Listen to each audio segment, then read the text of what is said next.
नमस्ते दोस्तों, आप सबका स्वागत है हमारे चैनल अध्ययन पॉइंट में, जहां हम आपको देंगे हर वो जानकारी जो आपके व्यक्तित्व और दिमाग का विकास करे और साथ ही किसी भी प्रतियोगी परीक्षाओं में आपकी सफलता के लिए सहायता करे। आइए हमारे साथ बनाइए अपने सपनों को हकीकत, सिर्फ अध्ययन पॉइंट पर।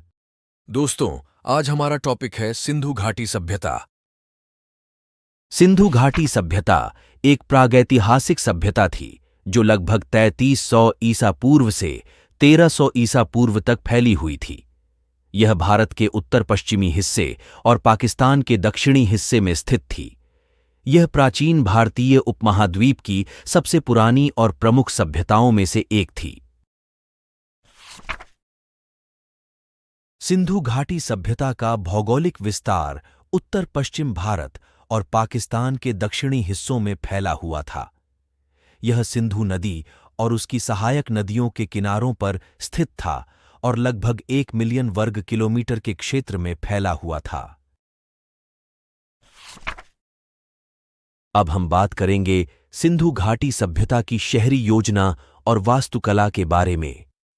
दोस्तों, सिंधु घाटी सभ्यता के नगर आयोजित एक उच्च स्तरीय शहरी नियोजन प्रणाली पर आधारित थे। शहरों का बिना किसी कथित योजना के विकास होने की बजाय हर घर, सड़क और बाजार का सावधानीपूर्वक नक्शा बनाया गया था। शहरों में विभिन्न श्रेणियों के घर, बाजार और धार्मिक स्थल थे जो एक दूसरे से अच्छी तरह से अलग किए गए थे।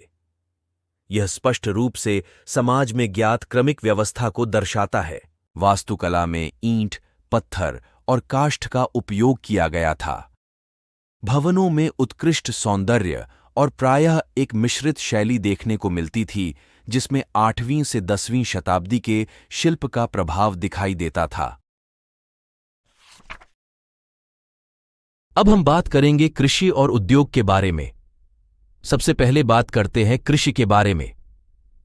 दोस्तों, सिंधु घाटी सभ्यता के लोग कुशल कृषक थे। उन्होंने गेहूं, जौ, चना और अन्य फसलों की खेती की। वे पशुपालन भी करते थे और मवेशियों का उपयोग खेती में करते थे। उन्होंने विकसित सिंचाई प्रणालियों का उपयोग किया, जिससे उनकी फसलें समृद्ध हो सकीं। सिंधु घाटी सभ्यता का उद्योग। सिंधु घाटी सभ्यता के लोग विविध उद्योगों में निपुण थे। वे बेहतरीन हस्तशिल्प, धातुकला, मोहर कार्रवाई और कपड़ा बुनाई जैसे क्षेत्रों में माहिर थे। उनका व्यापार क्षेत्र सीमित नहीं था और वे अन्य प्राचीन सभ्यताओं के साथ व्यापार करते थे। सिंधु घाटी सभ्यता का शहरी केंद्र कृषि और उद्योग के लिए प्रमुख थे। वे जनसांख्यिक केंद्र, प्रशासनिक केंद्र और आर्थिक गतिविधियों के हब थे। प्रमुख शहरों में मोहनजोदड़ो और हड़प्पा जैसे नगर शामिल थे। सिंधु घाटी सभ्यता की प्रौद्योगिकी। सिंधु घाटी सभ्यता में उन्नत प्रौद्योगिकियों का उपयोग होता था, जैसे कि पानी की निकासी, कृषि उपकरण और धातु उत्पादन। इन प्रौद्योगिकियों की उन्नति और उनके व्यवस्थित उपयोग से स्पष्ट होता है कि यह सभ्यता अत्यंत संगठित और तकनीकी रूप से उन्नत थी। दोस्तों, अब हम बात करेंगे इस सभ्यता की धार्मिक और सामाजिक जीवन के बारे में। सिंधु सभ्यता की धार्मिक प्रथाएं। सिंधु घाटी सभ्यता के लोग विविध देवताओं की पूजा करते थे, जिनमें महादेव, मादा देवी और अनेक पशु देवता शामिल थे। वे आग और पानी के साथ जटिल धार्मिक प्रतीकों का उपयोग करते थे। व्यवसाय और कला। इस सभ्यता के लोग विभिन्न कारीगरी और उद्योगों में शिल्पकार थे। वे धातु कार्य, पॉटरी, बुनाई और अन्य हस्तकला में महारत हासिल किए हुए थे। यह एक समृद्ध और शांतिपूर्ण समुदाय था।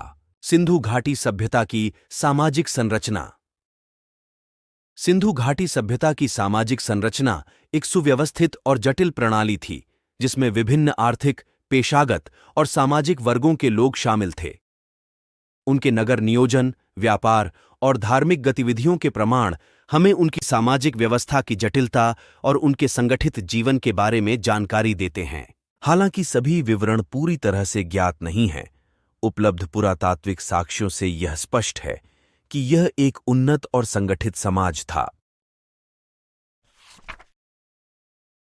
दोस्तों, आइए आगे जानते हैं सिंधु घाटी सभ्यता की लिपि और भाषा के बारे में। सिंधु घाटी सभ्यता में एक विकसित लिपि प्रणाली थी, जिसे सिंधु लिपि के नाम से जाना जाता है। यह लिपि मूल रूप से प्रतीकात्मक थी, लेकिन धीरे धीरे अक्षरात्मक भी हो गई। विशेषज्ञों ने अभी तक इस लिपि को पढ़ने और समझने में सफलता प्राप्त नहीं की है। इस सभ्यता की प्राचीन भाषा का नाम प्रोटो इंडो आर्यन था। यह भारत और क्षेत्र की मुख्य भाषा थी और विभिन्न उपप्रकारों में विकसित हुई होगी।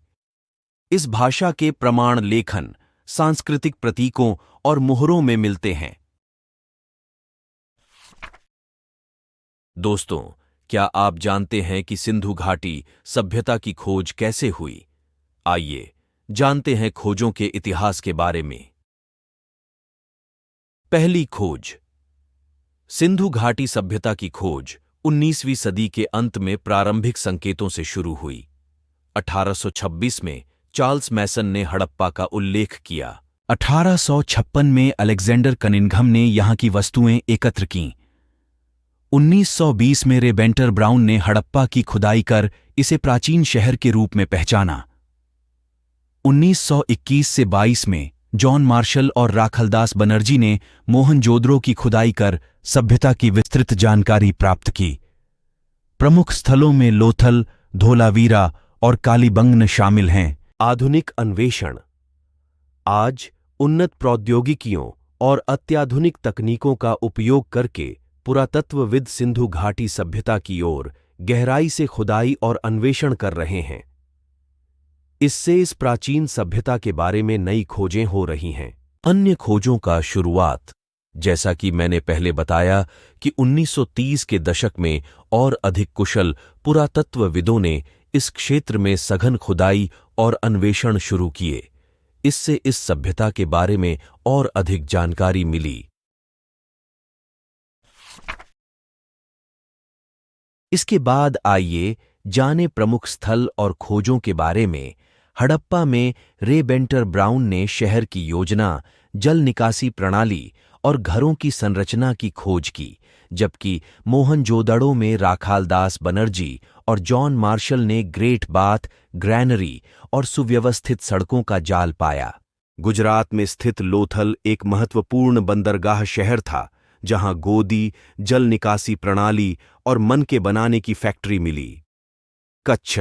गुजरात में धोलावीरा अपनी विस्तृत जल प्रबंधन प्रणाली के लिए प्रसिद्ध है, जिसमें जलाशय और नहरें शामिल हैं। राजस्थान के कालीबंगन में कृषि अवशेष और जल निकासी प्रणाली के प्रमाण मिले हैं। इन स्थलों की खोज और यहां पर प्राप्त प्रमुख खोजों में सीलों, मुहरों, मूर्तियों, भवन अवशेषों और उपयोगी वस्तुएं शामिल है। ये खोजें इस सभ्यता की समृद्ध संस्कृति और उन्नत प्रौद्योगिकी का प्रमाण देती हैं। सिंधु घाटी सभ्यता का महत्व। दोस्तों, इस सभ्यता के कुछ प्रमुख महत्व है। पहला, प्राचीन भारतीय इतिहास का एक अभिन्न हिस्सा। सिंधु घाटी सभ्यता भारतीय उपमहाद्वीप की सबसे पुरानी और प्रमुख प्राचीन सभ्यताओं में से एक है, जिसने भारतीय इतिहास और संस्कृति के विकास में महत्वपूर्ण भूमिका निभाई। दूसरा, व्यापक व्यापारिक नेटवर्क।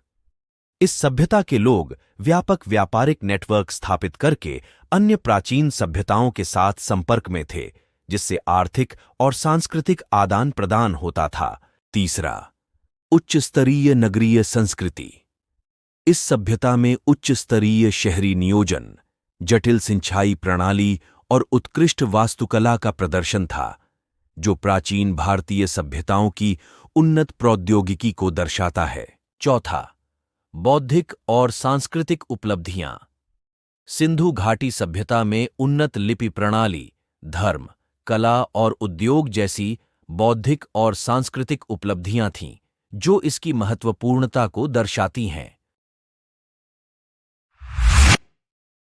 दोस्तों, आशा है कि आप सबको यह वीडियो पसंद आई होगी। इस वीडियो के माध्यम से हमने प्रतियोगी परीक्षाओं के लिए प्रासंगिक सिंधु घाटी सभ्यता के इतिहास और संस्कृति, पुरातत्व और प्राचीन प्रौद्योगिकी और भारतीय सभ्यता की समृद्धि के बारे में महत्वपूर्ण जानकारी प्रदान की है। इस ज्ञान से प्रतियोगी परीक्षाओं के उम्मीदवार न केवल अपनी समझ को व्यापक बना सकते हैं, बल्कि अपनी तैयारी को और मजबूत भी कर सकते हैं। इसे अपने दोस्तों के साथ शेयर करें और हमारे चैनल अध्ययन पॉइंट को सब्सक्राइब करें। नए वीडियो की जानकारी पाने के लिए बेल आइकन दबाना न भूलें। दोस्तों, अपने सुझाव और सवाल हमें कमेंट्स में जरूर बताएं। धन्यवाद।